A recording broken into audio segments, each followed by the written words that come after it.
up, nerds? Welcome to the Nerdy Narrative. My name is Leslie Smith, and today I'm checking in with a weekly update. I missed last week due to traveling for Christmas and all of that fun stuff.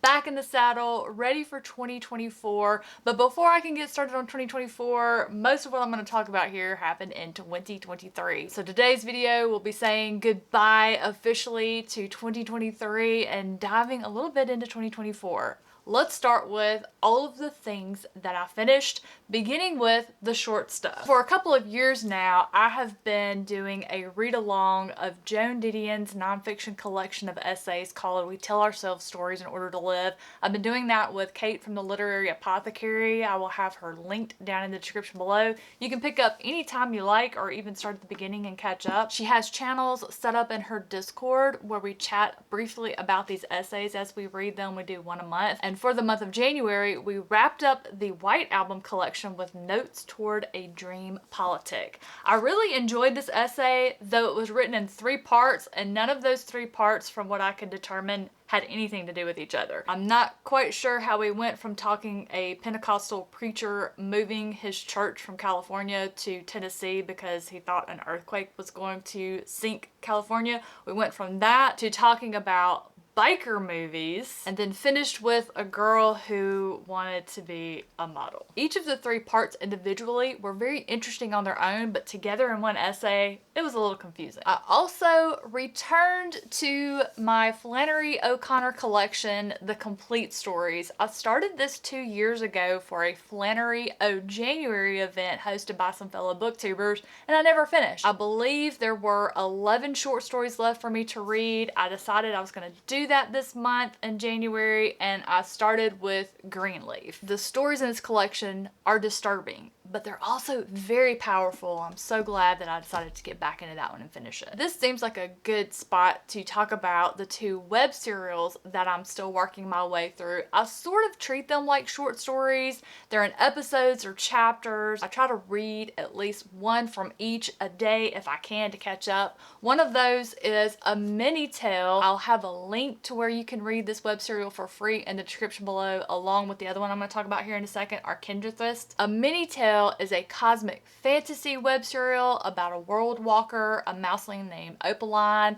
and after I read episode 40, there was a note from the author saying that this was a good time to read the starter stories that I've had sitting around here for like a year now. So I did get started with the first one out of this one this morning. I'll read the second one tomorrow morning, and my other web serial, our Kindredist, that one is presented in more of a slice of life type of format. It's about a father and his daughter who get sent to another world, and they're learning how to adapt, how to get settled in this world. And this web serial has just become a very important part of my day. I just really enjoy reading that one. I don't know why exactly. I can't explain it to you. It just feels good to read it. It brings me joy. I'm always smiling when I read it. Some other short stuff that I finished. I read 2 graphic novels, both by Jim Butcher, part of the Dresden Files series. I read Dogman and Wild Card.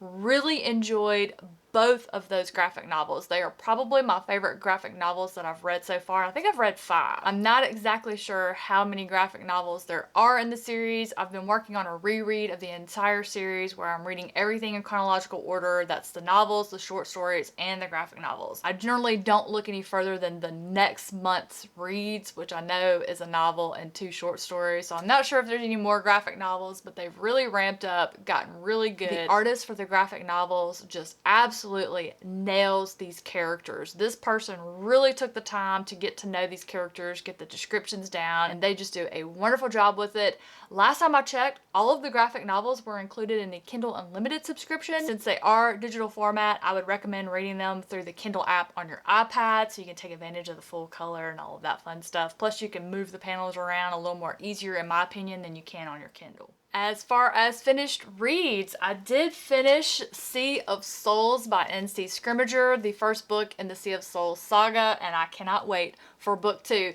It didn't end on a cliffhanger. I'm not mad at the ending, but I am mad at the ending because I was not ready for it to be over. This is an author who excels at writing and developing characters. In addition to how well this author writes characters, I loved how she took the folklore and the legends surrounding the Selkie and just really got creative and unique with developing a history, a culture, and how they passed their magic on from one to another. It was really good. I cannot wait to read the second one. In fact, I don't care what it is that NC Scrimmager writes, I'm gonna read it. And speaking of books that I was incredibly sad to see come to a close, I finished The Advent of Winter, which was edited by fellow booktuber Dominish Books, or Dom McDermott. This was an anthology of winter-themed fantasy short stories by self-published authors. Many of these authors I've read previously, or if I haven't read them, they are very popular with readers and reviewers all over social media. I love getting an opportunity to check out several new-to-me authors. I bought a ton of books while making my way through this collection. I really looked forward to each and every morning that I got up, had a new short story waiting for me on my Kindle, a nice big cup of hot coffee, and just really loved this collection. I finished the other anthology that I was working on, The Best of Gamut. This anthology contains 15 stories that are dark, speculative fiction. These are for readers who are watching that really enjoy a good mind bender to think about. Most of these stories did not have a definite ending. It's left up to the reader to think about.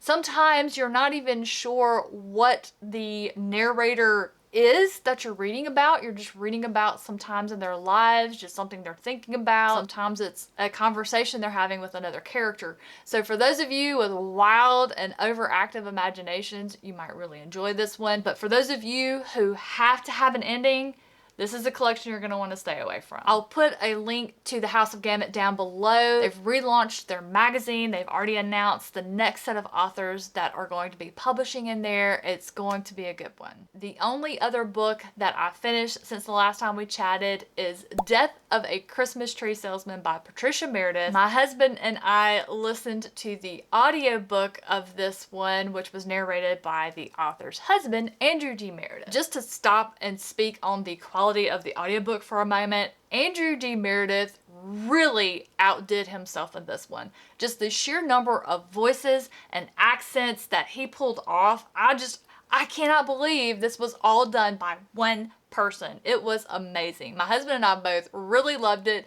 We laughed a lot. It's super cute. You get to learn a lot about how different countries celebrate Christmas and who they call their Santa Claus. We really enjoyed meeting Sam Shovel, a snowman who is only alive the 12 days of Christmas every year, following along with him as he is trying to remember Christmas's past, as well as solve a mystery of who killed Old Tannenbaum. So cute. I'm looking forward to more. I would love for this to be a new Christmas tradition for my husband and I, to have a Sam Shovel mystery to listen to while we drive home for the holidays for Christmas. Moving into my current reads, I am still making my way through Lord of a Shattered Land by Howard Andrew Jones, the first book in the Chronicles of Hanover.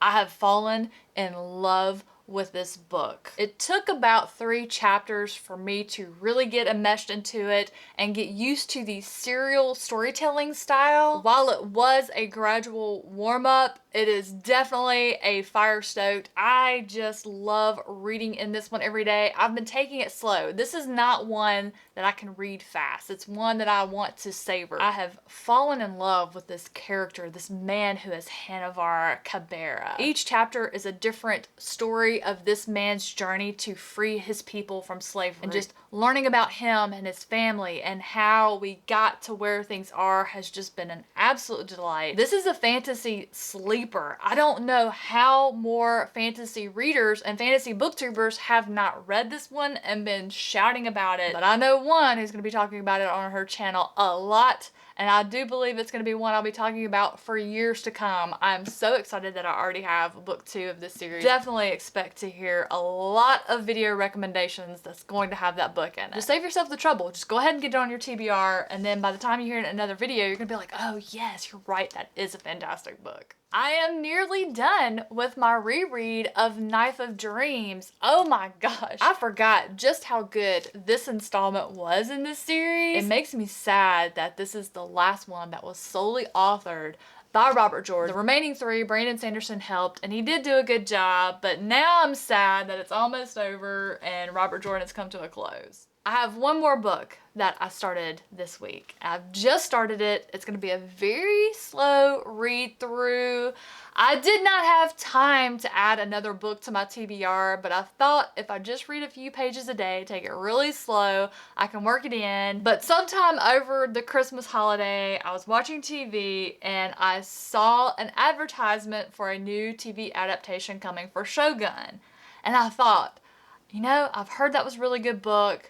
I would love to read that before the show comes out. And then a day or two later, Mike's Book Reviews released a video talking about reading it. He was going to take 3 months to do it. He's basically breaking it down to reading 2 of the sections per month. So yes, you've probably already guessed I'm talking about Shogun by James Clavell. I am so excited to read this one. I've only read 30 pages. I'm already in love. James Clavell has a writing style that really clicks with me. It's intriguing, it's a bit mysterious. It's appealing to me that this is an English ship navigator who has washed up on the shores of Japan in the year 1600. He's very confused. He has no idea what was going on, much like I would be. I would be absolutely lost as a goose. So I'm enjoying seeing his struggle. Blackthorn, the main character, is really sarcastic. It's hilarious. I wasn't expecting to laugh so much in this one, but there's also been some shocking moments that I was going, what just happened? I'm finding it hard to put down after just reading the 15 or 16 pages a day that I told myself this is all you can read per day so you can slot it into your TBR. I have to keep reminding myself, Leslie, you do not have room for a 1,300 page book on your TBR for 1 month. You gotta split it up. But it's hard, y'all. It's real hard. That leads us to what is next on the TBR. Well, I did not read as much over Christmas as I thought I was going to. I was distracted. I couldn't concentrate on a book. It's just, that's how it is on the holidays. So next up, which I really thought I was going to read over the Christmas break, is the 2 books in Cassidy Phelan's series, Ancient's Blood. The Awakening Fire is going to be a reread. It's little. It should take me a couple of days to reread this one, and then I will follow up with the next installment of the series, The Binding Power. Once I finish those 2, I will be reading 27 Minutes by Ashley Tate. It's her debut novel. I got this one off NetGalley. It's coming out at the end of the month, January 30th. So I've got to get that one read and reviewed so I can let y'all know if that's one worth picking up. That's it for me today, y'all. That's all of the things that I have been working on. I hope you've had a good start to your new year. You already know that my first read of the year that I've started is Shogun. What is the book that you chose to be the first one of 2024? Let me know in those comments down below. Y'all have a fantastic rest of your day, and I will catch you in the next one.